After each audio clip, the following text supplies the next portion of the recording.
Chemistry lecturer. आप सबका Shri Shyam education group of Chandwaji में आप सबका हार्दिक अभिनंदन है। जो अपनी ऑनलाइन क्लासेस चल रही हैं उनमें भी आपको किसी भी क्वेश्चन में कोई भी डाउट हो तो आप उसको कमेंट्स के द्वारा हमसे उसकी जानकारी ले सकते हैं, पूछ सकते हैं। ठीक है, आज बीएससी पार्ट सेकंड में हम लैंथेनाइड और एक्टिनाइड के बारे में अध्ययन कर रहे हैं। लैंथेनाइड, इनमें हमने इनका जो इलेक्ट्रॉनिक विन्यास है, लैंथेनाइड और एक्टिनाइड का जो इलेक्ट्रॉनिक विन्यास है उनका हमने अध्ययन कर लिया था। एक बार हम दोबारा देखें कि हमारे पास में लैंथेनाइड कौन कौन से हैं, उनके बारे में थोड़ा सा हम रिवीजन करते हैं। सबसे पहले ये हमारे पास में एफ ब्लॉक एलिमेंट्स, ये क्या है? एफ खंड के तत्व है। ठीक है, एफ खंड के तत्वों से मतलब है कि इनमें अंतिम इलेक्ट्रॉन n-2 एफ कक्षक में भरा जाता है, यानी कि जो अंतिम इलेक्ट्रॉन है वो एफ कक्षक में प्रवेश करता है, उन्हें हम कहते हैं एफ ब्लॉक्स एलिमेंट्स।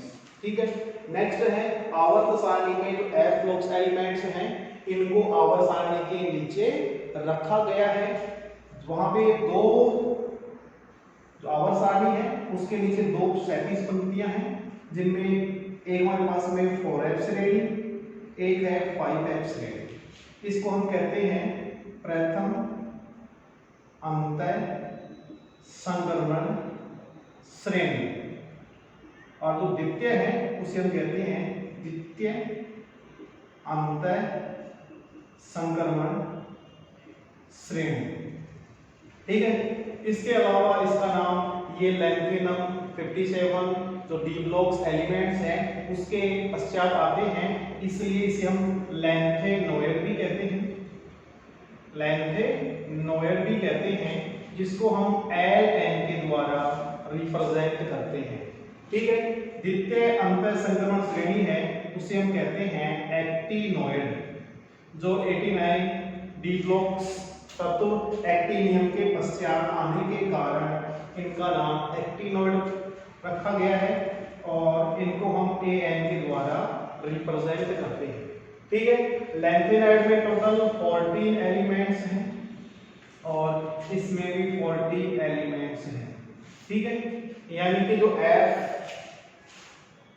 कक्षक होते हैं वो 7 प्रकार के होते हैं। कितने होते हैं? 7 प्रकार के होते हैं।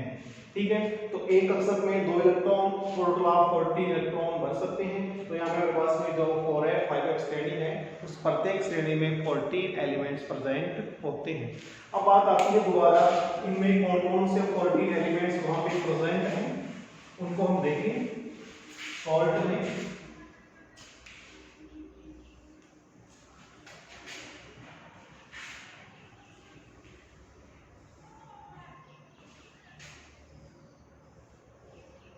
ये हमारे पास में लैंथेनोइड के दो, 4f श्रेणी के दो, या इनको हम Ln के द्वारा रिप्रेजेंट कर दें। ये हमारे पास में है एक्टिनोइड जिनको हम An के द्वारा रिप्रेजेंट करते हैं। ठीक है, अब देखो हमारे पास में 57 में हमारे पास में क्या है? लैंथेनम है। हमने शॉर्ट के द्वारा लाला, सिद्धू, प्रमोद, नंदू, प्रेम, सेन, यूरोप के गुंडे हैं, तिब्बत, देहरादून होकर इराक के तमाम युवाओं को लूटते हैं। यानी कि ये 40 एलिमेंट्स हैं। ये हमारे पास में डी खंड का तत्व है 57 जिनको हम लैंथेनम कहते हैं। लैंथेनम के पश्चात जो एलिमेंट्स आते हैं उन्हें हम कहते हैं लैंथेनोइड, 4f या प्रथम अंतः संक्रमण श्रेणी। Cerium, praseodymium, neodymium, promethium, samarium, europium, gadolinium, terbium, dysprosium, holmium, iridium, thulium, ytterbium और ल्यूटेशियम। इसी प्रकार 89 पे आता है एक्टिनियम, अरे, थोड़ा, पैसा, यू, नेपाल की पुलिस से अमेरिका कमाता है, बेकार काफिला इस फेमस मंदिर में नौकर बनके लड़ता है। अरे, थोड़ा, पैसा, यूं, नेपाल की पुलिस से एम अमेरिका कमाता है, बेकार काफिला इस फेमस मंदिर में नौकर बनके लड़ता है। इसको हम ऐसे याद कर सकते हैं, एक ट्रिक और भी है। अरे, थोड़े पहलवान उनसे निपटेंगे, अरे, थोड़े पहलवान उनसे निपटेंगे, पुराने आम कम बिकेंगे, पुराने आम कम बिकेंगे, पुराने आम होते हैं वो कम बिकते हैं। कैफे में ऐसे फरमाओ मैडम, नोट ले लो। कैफे में किसी समय ऑर्डर देना होता है तो हमें उसमें जो वेटर होता है उसको ट्रिक देनी पड़ती है, उसी आधार पे कैफे में ऐसे फरमाओ मैडम, नोट ले लो। कोई सी भी ट्रिक्स के द्वारा हमको याद कर सकते हैं। 40 एलिमेंट्स हैं, ठीक है। ये हमारे पास में लैंथेनॉइड है जिनको हम 5 एप्सिलॉन कहते हैं। एक चीज छोटी सी और थी उसमें, अंतः संकरण तत्व। अंतः संकरण तत्व क्यों कहते हैं? यानी कि ये तत्व है हमारे पास में जो 14 तत्व है, ये तत्व जो हमारे पास में परमाणु का नाभिक है, यानी ये तत्व नाभिक के नजदीक स्थित होते हैं, नाभिक के नजदीक स्थित होते हैं। दूसरा ये हमारे पास में डी ब्लॉक्स एलिमेंट्स हैं, उसमें वर्ग 3 व वर्ग 4 के मध्य स्थित होते हैं, यानी वर्ग तीसरे और चौथे के मध्य स्थित होते हैं, इसलिए इन्हें अंतः संकरण तत्व कहते हैं। एक कारण और भी है, इनके बाह्यतम कोश में, यानी कि जो संयोजी क्या है कोश कह दो या बाह्यतम कोश है, उसमें 3 अर्धपूरित यानी 3 अपूर्ण कक्षक पाए जाते हैं जिनकी एनर्जी लगभग समान होती है और तीनों कक्षक के इलेक्ट्रॉन हैं वो बॉन्डिंग में भाग लेते हैं, इसलिए इन्हें अंतः संकरण तत्व कहते हैं। डी बॉक्स में केवल 2 ही कक्षक होते हैं पास में, डी और एस कक्षक, यानी 3D 4s 4D 5s 6D 6s, ठीक है, 3 4 5। और इनमें हमारे पास में जो अंतः संक्रमण है, इनमें हमारे पास में 4s कक्षक भी है, डी कक्षक भी है और एस कक्षक है।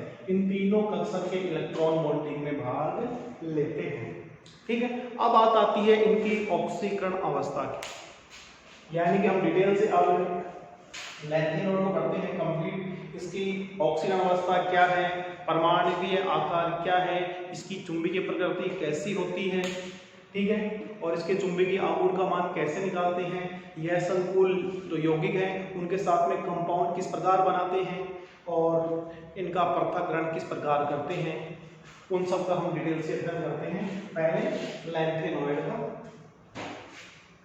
ये वाला जो लास्ट वीडियो था, उस लास्ट वीडियो में लैंथेनॉइड एक्टिनॉइड है उनका जनरल इंट्रोडक्शन और साथ में हमने इलेक्ट्रॉनिक कॉन्फ़िगरेशन का अध्ययन किया था। आज है हमारे पास में लैंथेनॉइडों का क्योंकि ऑक्सीकरण अवस्था ऑक्सीडेशन स्टेट ऑफ लैंथेनॉइड, ठीक है। अब देखो हमारे पास में ये अंतः संक्रमण के तत्व हैं, यानी कि इनके बाह्यतम कोश में 3 कोश अपूर्ण हैं, ठीक है, एफ, डी और एस। एस कक्षक में सभी 2 इलेक्ट्रॉन होते हैं, इनके सभी इलेक्ट्रॉनिक कॉन्फ़िगरेशन है उसमें एस में 2 इलेक्ट्रॉन प्रेजेंट होते हैं सभी के अंदर। अब इनकी सामान्य ऑक्सीकरण अवस्था की बात करें वो होती है +3। कितनी होती है वो? +3 होती है। और +3 के लिए एक इलेक्ट्रॉन कहाँ, दो इलेक्ट्रॉन कहाँ से निकलेंगे, S में से, और एक इलेक्ट्रॉन निकलता है हमारे पास में 4f और 5d कक्षक में से। ठीक है, एक हमारे पास में ये है कि 4f कक्षक में से जो इलेक्ट्रॉन निकलता है वहां से अधिकतम एक इलेक्ट्रॉन या दो इलेक्ट्रॉन ही निकलते हैं। इसका कारण ये है कि इन पर 4f कक्षक के ऊपर नाभिक का प्रबल अंतर आणविक आकर्षण बल लगा होता है, जिसके कारण यहाँ पे जो इनकी ऑक्सीजन अवस्था है उसमें योगदान अधिकतम एक दो इलेक्ट्रॉनों का ही देते हैं। ठीक है, यानी कि जो लैंथेनॉइड है वो लैंथेनॉइड सामान्यतः सभी में +3 ऑक्सीजन स्टेट पाई जाती हैं, लेकिन कुछ तत्व तो ऐसे भी हैं जो +2 और +4 ऑक्सीजन अवस्था के अंदर अर्धपूरित या पूर्णपूरी विन्यास के कारण स्टेबल होते हैं, और वो +2 और +4 भी ऑक्सीजन अवस्था रिप्रेजेंट करते हैं। ठीक है, अब बात आती है ऑक्सीजन अवस्था निकालने के लिए हमें इनका इलेक्ट्रॉनिक कॉन्फ़िगरेशन लिखना पड़ेगा। उसके साथ ही हम सबसे पहले लिखेंगे लैंथेनॉइड तत्व, दूसरा हम लिखेंगे 4f कक्षक में उपस्थित इलेक्ट्रॉन, फिर 5d कक्षक में उपस्थित इलेक्ट्रॉन, और फिर 6s कक्षक में उपस्थित इलेक्ट्रॉन, और फिर इनकी है ऑक्सीकरण अवस्था।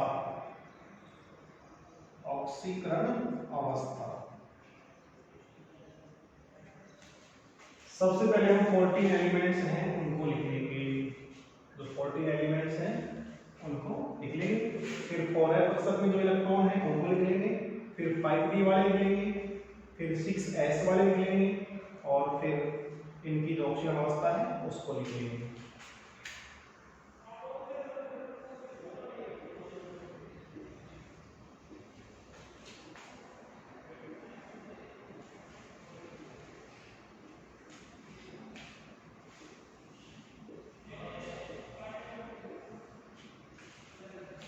यहाँ पास में प्लैटिनम, लाला, सिद्धू, प्रमोद, नंदू, पे, सेन, यूरोप के गुंडे हैं, तिब्बत, देहरादून होकर इराक के तमाम युवाओं को लूटते हैं।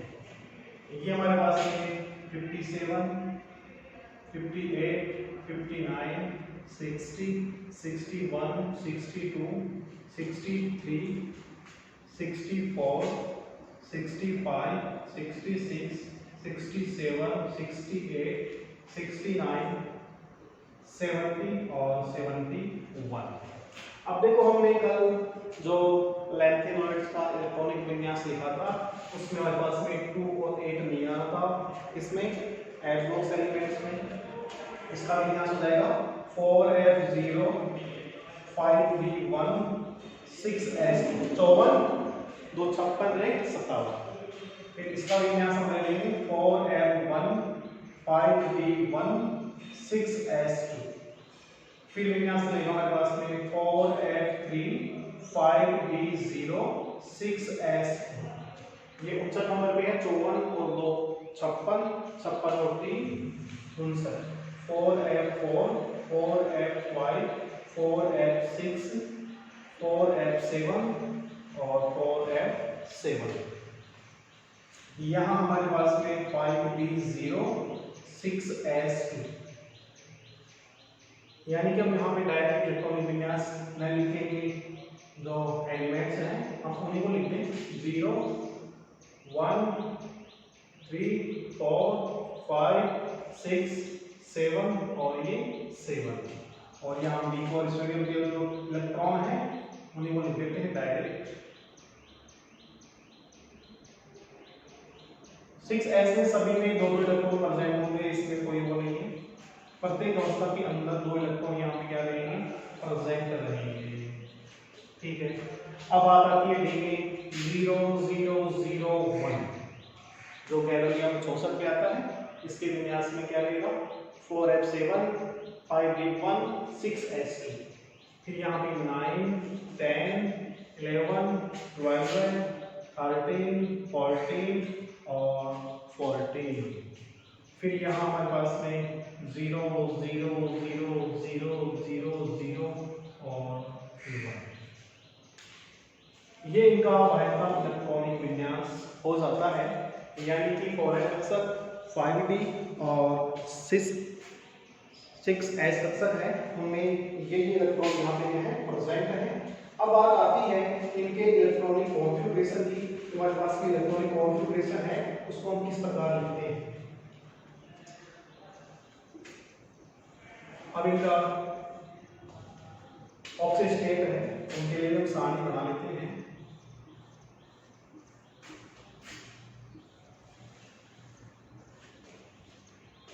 सबसे पहले हमारे पास में लैंथेनर जो डी ब्लॉक्स एलिमेंट्स हैं, इसकी ऑक्सीजन अवस्था कितनी होगी +3 होगी, ठीक है।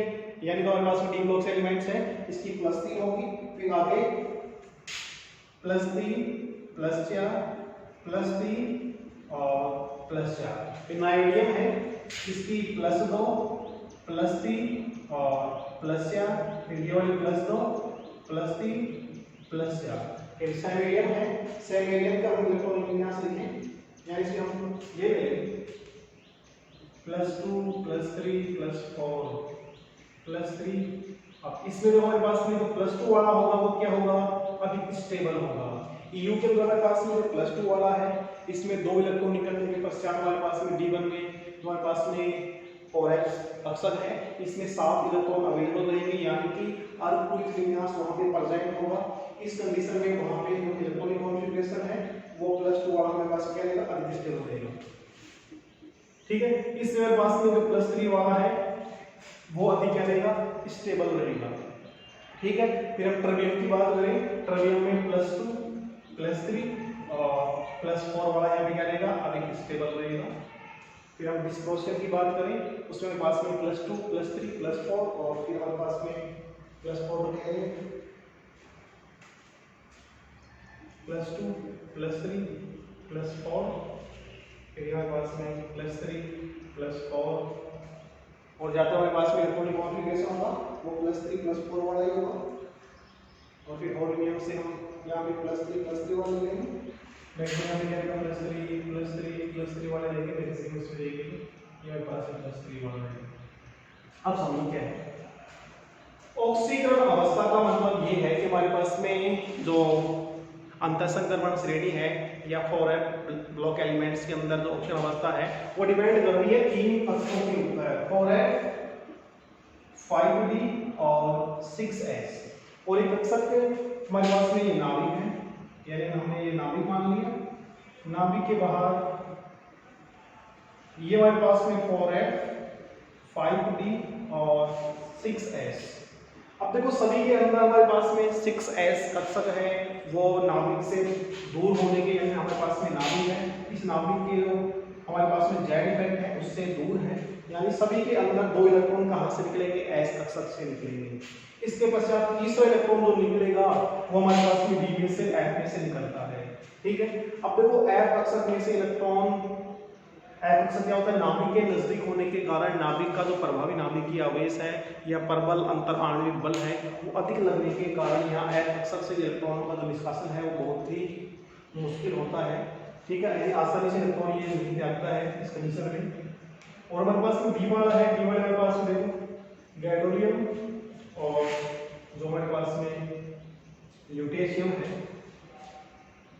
यानी कि हमारे पास में ल्यूटेशियम के कक्षक ऐसे 2 रहेंगे, हाँ ये हमारे पास में ल्यूटेशियम, इस 2 के अंदर हमारे पास में डी कक्षक के एक इलेक्ट्रॉन क्या है अवेलेबल है। तो यहाँ पे इलेक्ट्रॉन एक यहाँ से निकल जाएगा, 2 यहाँ से निकल जाएंगे, फिर यहाँ पे 7 है, पूर्ण पूर्ति विन्यास यहाँ पे आ जाता है, ठीक है। ल्यूटेशियम में हमारे पास में ये वाली कंडीशन है, ठीक है। यानी कि हमारे पास में जो संयोजी कोष है उस संयोजी कोष में 3 कक्षक अवेलेबल हैं, 4f 5d और 6s, ठीक है। अब 6s कक्षक यहाँ पे अवेलेबल होने के कारण इन नाभिक से बहुत दूर है, तो नाभिक से दूर होने के कारण, और 6s कक्षक में सभी में 2-2 इलेक्ट्रॉन प्रेजेंट हैं, तो 2 हमारे पास में आसानी इलेक्ट्रॉन त्याग देगा। तीसरा इलेक्ट्रॉन है वो कहाँ से निकले, या तो 5d में से या 4f में से, ठीक है। अब 5d में अगर इलेक्ट्रॉन प्रेजेंट तो आसानी से वहां से निकल जाता है, लेकिन 4f कक्षक से इलेक्ट्रॉन निकालने के लिए बहुत अधिक ऊर्जा की आवश्यकता होती है। अतः हम कह सकते हैं कि हमारे पास में 4f कक्षक नाभिक के नजदीक होने के कारण उसके ऊपर जेड इफेक्ट के प्रभावी नाभिकीय आवेश का बल क्या होता है, अधिकतम होता है, मैक्सिमम होता है। तो अधिकतम होने के कारण यहाँ आसानी से इलेक्ट्रॉन नहीं निकलता, यानी हमेशा यहाँ से 1 या 2 इलेक्ट्रॉन ही निकलते हैं, ठीक है। इसलिए जो लैंथेनाइड तत्व है सामान्यतया +3 और कुछ तत्व अर्धपूरित और पूर्ण विन्यास के कारण +4 व +2 ऑक्सीकरण अवस्था रिप्रेजेंट करते हैं, ठीक है।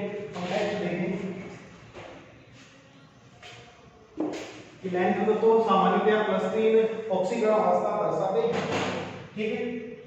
आगे ये है कि हमारे पास में +3 ऑक्सीकरण अवस्था का मतलब ये है कि ये प्रथम जो तीनों तत्व हैं उनकी प्रथम आयनन एंथैल्पी का मान क्या होता है, लगभग समान होता है। यानी सभी एलिमेंट्स हैं वो 3 तत्व जाते हैं, उनका जो आयनन विभव है, आयनन एंथैल्पी है, वो क्या होती है, लगभग सी समान होती है। अब देखो हमारे पास में एलिमेंट्स हैं सीरियम, हम सीरियम की बात करें, सीरियम +4, ठीक है। और दूसरा हमारे पास में है सीरियम +4 लेते हैं, और एक हमने ले लिया ल्यूटेशियम इटरबियम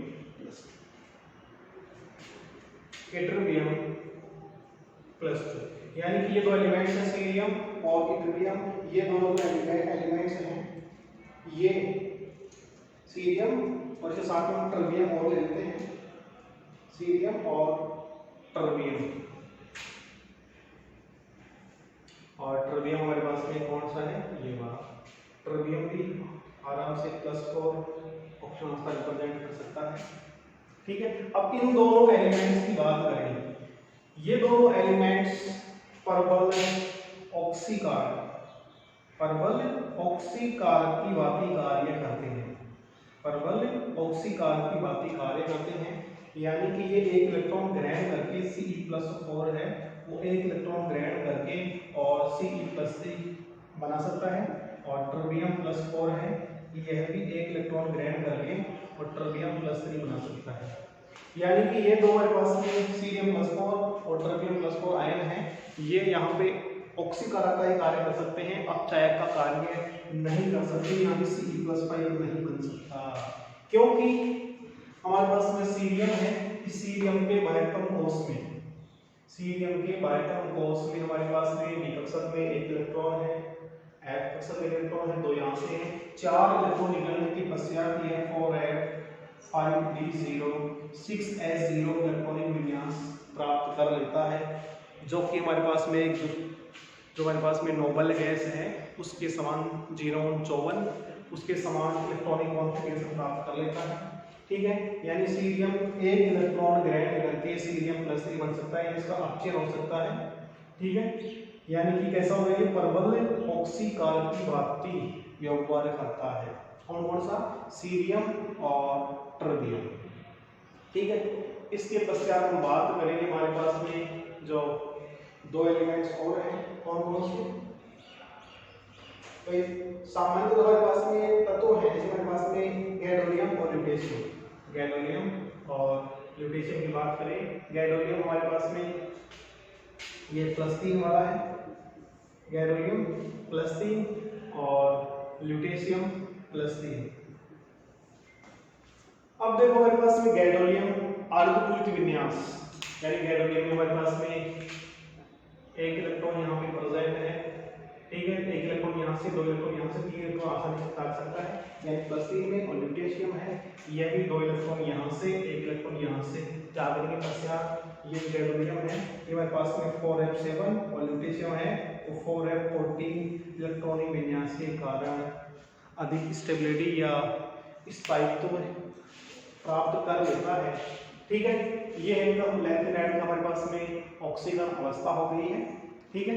और इसमें और भी हम गुण देखें कि हमारे पास में EU और YB, EU और YB, EU और YB इक्विलिब्रियम वाला, EU हमारे पास में +2 है और YB हमारे पास में +2 वाला है।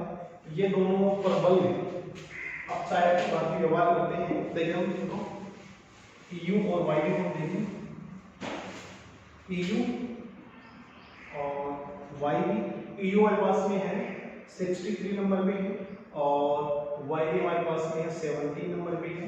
EU का इलेक्ट्रॉनिक कॉन्फ़िगरेशन होता है 4f7 5d0 6s2 और YB वाला है ये होता है 4f14 5d0 6s2। यानी कि EU 2 इलेक्ट्रॉन के आगे के पश्चात EU+2 जो अवस्था है वो EU से अधिक क्या है, स्टेबल है और यहाँ पे YB वाला है वो अधिक स्टेबल है।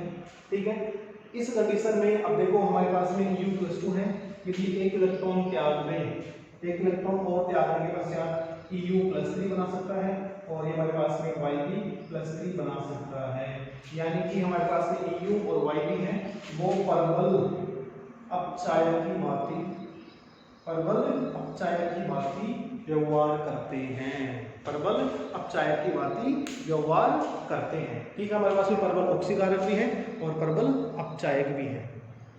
अब हम नेक्स्ट बात इनको दोबारा देखें कि लैंथेनाइड की जो ऑक्सीकरण अवस्था है, लैंथेनाइड की जो ऑक्सीकरण अवस्था है इसके भाइटम कोष में 3 अपूर्ण कक्षक हैं। ठीक है, यानी 4f 5d और 6s है। इन तीनों कक्षक से इलेक्ट्रॉन भाग लेते हैं, लेकिन हमारे पास में जो 4f कक्षक है उसके ऊपर नाभिक का परबल अंतर आणविक आकर्षण बल लगने के कारण या जेट इफेक्ट लगने के कारण वहां से जो इलेक्ट्रॉन निकलते हैं, 1 या 2 इलेक्ट्रॉन निकलते हैं, इसके पश्चात वहां पे इलेक्ट्रॉनों का निष्कासन आसानी से नहीं होता। ठीक है, ये सभी हमारे पास में जो लैंथेनाइड है वो सभी +3 ऑक्सीकरण अवस्था रिप्रेजेंट करते हैं। इसका कारण ये है कि जो प्रथम 3 आयनन विभव एंथैल्पी है या आयनन विभव है तो ये आयनन एंथैल्पी है वो क्या होती है, लगभग समान होती है। ठीक है, फिर हमारे पास में इनके जो एलिमेंट्स हैं वो परबल ऑक्सीकारक और परबल अपचायक दोनों की बात कार्य कर सकते हैं। हमारे पास में सीरियम वाला है ये +4 अवस्था के अंदर और ट्रिटियम वाला है ये हमारे पास में +4 अवस्था में क्या होता है, अधिक स्टेबल होता है। ठीक है, यानी हमारे पास में +3 अवस्था के अंदर स्टेबिलिटी इंक्रीज होती है, लेकिन कुछ एलिमेंट्स ऐसे भी हैं जो +2 और +4 उन अवस्थाओं में भी क्या होते हैं, वो स्टेबल होते हैं। ठीक है, आगे हमारे पास में इनमें जो हमारे पास में 4f0 4f7 4f14 वाले जो कॉन्फ़िगरेशन है अन्य जो हमारे पास में अपूर्ण कॉन्फ़िगरेशन है उनसे अधिक स्टेबल होंगे, क्योंकि अर्धपुरुष विन्यास अपूर्ण से अधिक स्टेबल होता है और अर्धपुरुष से पूर्ण पुरुष विन्यास है वो अधिक स्टेबल होता है। ठीक है, नेक्स्ट टॉपिक है परमाणुकीय आकार। परमाणुकीय आकार की बात करें इसमें पहला तो हमने पढ़ लिया है ऑक्सीकरण अवस्था, नेक्स्ट है परमाणुकीय आकार।